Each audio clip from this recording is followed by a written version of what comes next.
459နှစ်နိဗ္ဗာန်နိရောဓတစ္ဆာဤရှုပ်ရှက်ခတ်ခြင်းမှစိတ်ကင်းတဲ့တဘော15ရက်12လ1959ခုနှစ်မန္တလေး56မိနစ်5စက္ကန့်အခြေခံ plus အတန်ကောင်း plus ဒုက္ခဝေဒနာဒုက္ခဝေဒနာဥပ္ပခာဝေဒနာဝေဒနာ၃မျိုးဟာ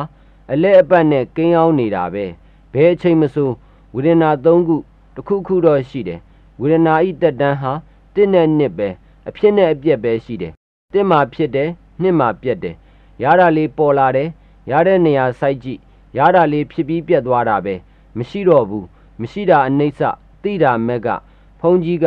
ဝေဒနာနုပတ္တနာစိတ်တာနုပတ္တနာဓမ္မနုပတ္တနာ၃ပါးနဲ့နိဗ္ဗာန်အရောက်ပို့နေတယ်လို့မှတ်ကြပါဝေဒနာရှုဆိုတာနာမည်တက်လိုက်တာပါရှုရမှာကအနိစ္စရှုရမှာဘ누구သေးတုံးမေးလို့ရှိရင်နာမည်နဲ့ထုတ်ဖော်ပြောမှတာလျင်သေတဲ့ဝတ္ထုထင်ရှားတယ်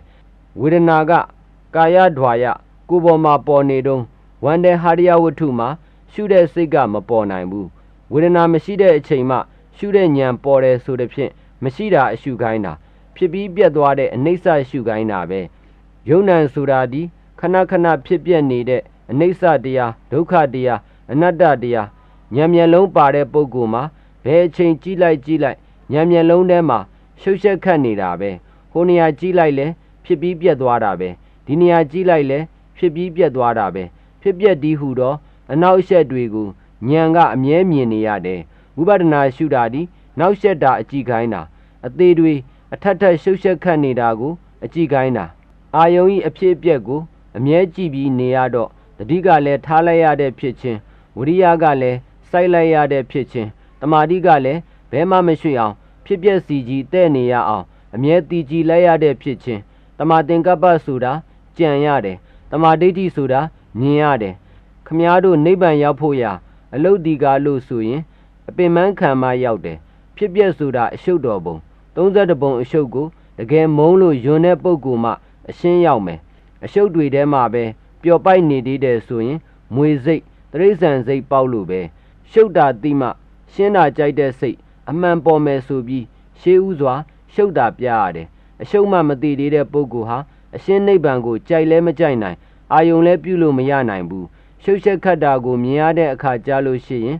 ရှုပ်ရှက်ခတ်တာတော့မကြိုက်ဘူးဆိုတဲ့မဲ့ဟာပေါ်ရမယ်ဝိပဿနာအပါဝလာတော့ဝိပဿနာဉာဏ်စိတ်လေးဖြစ်ပျက်အရှုပ်ထွေးတွေကများလေရှုပ်ရှက်ခတ်တာကိုရှုပ်ရှက်ခတ်တယ်လို့သိနေတဲ့ဉာဏ်ကယထာဘုဒ္ဓဉာဏ်ရှုပ်ရှက်ခတ်တာတွေမကြည့်ခြင်းပဲနဲ့ပေကြည့်နေရရင်နိဗ္ဗိန္ဒဉာဏ်ဘလောက်ညီးငွေတာတန်လေးကောင်းလေးပဲကြွလို့ဖះကဟောတယ်ညီးငွေတာတန်ရင်မလိုချင်တာလာမှာပဲကံမကောင်းအကြောင်းမသိလို့ဘဝတန်နေရာကမိုင်မဲမှုတွေဤအပြစ်တင်နေတဲ့ခဏခဏမွေးခဏခဏသေးတဲ့ဝိပါကဒုက္ခတစ္ဆာပဲ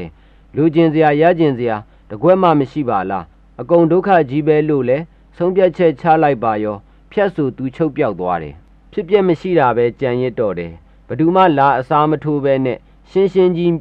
ကြံနေရစ်တယ်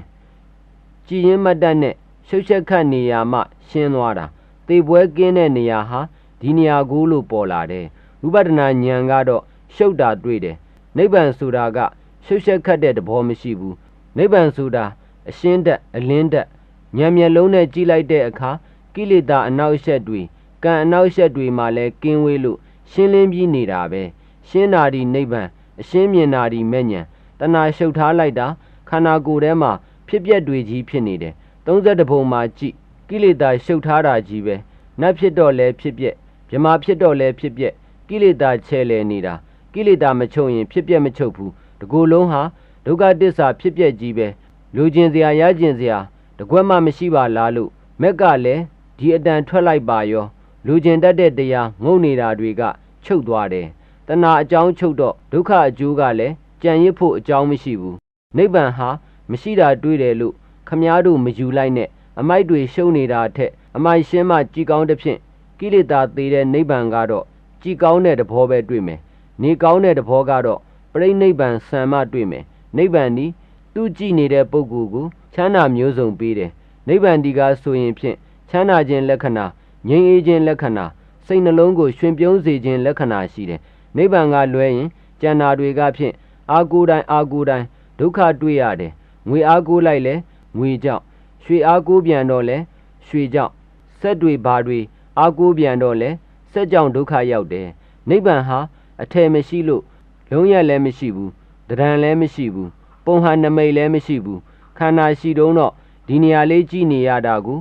ချမ်းသာနေတယ်သောတာပန်ကလည်းဒီနေရာအကောင်းဆုံးတဂရဂံကလည်းဒီနေရာအကောင်းဆုံးအနာဂံကလည်းဒီနေရာအကောင်းဆုံးယဟန္တာကလည်းဒီနေရာအကောင်းဆုံးဖယားကလည်းဒီနေရာအကောင်းဆုံးလို့ဆုံးဖြတ်ချက်ချတယ်။အုံမှုနာမှုသေမှုမွဲမှုကွဲမှုတွေလုံးဝရှာမတွေ့ဘူးကိလေသာရှုပ်ထားတာတွေကတော့ဖြင့်သေပွဲကြီးတွေ့ရတယ်ငိုပွဲကြီးရင်ထုပွဲကြီးမြေလူပွဲကြီးတွေ့ရတယ်ဒကာဒကမတို့နေကြထိုင်ကြရတာအနောက်အရှက်နဲ့အမြဲတွန့်တွဲလျက်အေးချမ်းတယ်လို့မရှိဘူးဒီလိုအနောက်အရှက်မကင်းတာတွေမြင်မှအနောက်အရှက်ကင်းတဲ့နိဗ္ဗာန်ကိုသဘောကျကြလိမ့်မယ်ခုကျုပ်တို့နိဗ္ဗာန်ကိုပုထုဇဉ်စိတ်နဲ့မကြိုက်တဲ့ပုဂ္ဂိုလ်တွေဟာမစားဘူးပဲနဲ့မကြိုက်တာဖြစ်လေတော့ကြောင့်သူ့စကားကိုအတိမပြုနဲ့လို့ကန့်ကွက်လိုက်တယ်မစားဘူးတဲ့ပုဂ္ဂိုလ်ကမကြိုက်ဘူးပြောတာကိုကျုပ်တို့ကအမှန်မယူနဲ့အဓိပ္ပာယ်မရှိဘူးယူကျုံမှာဦးစင်းရဲ့ PVD ဓမ္မ channel ကိုစကလိုက်နိုင်၍ဖေးနာကနိုတီဘဲလေးကိုတီးပြီးအောကိုရွေးထားပေးပါယနေ့ကစ၍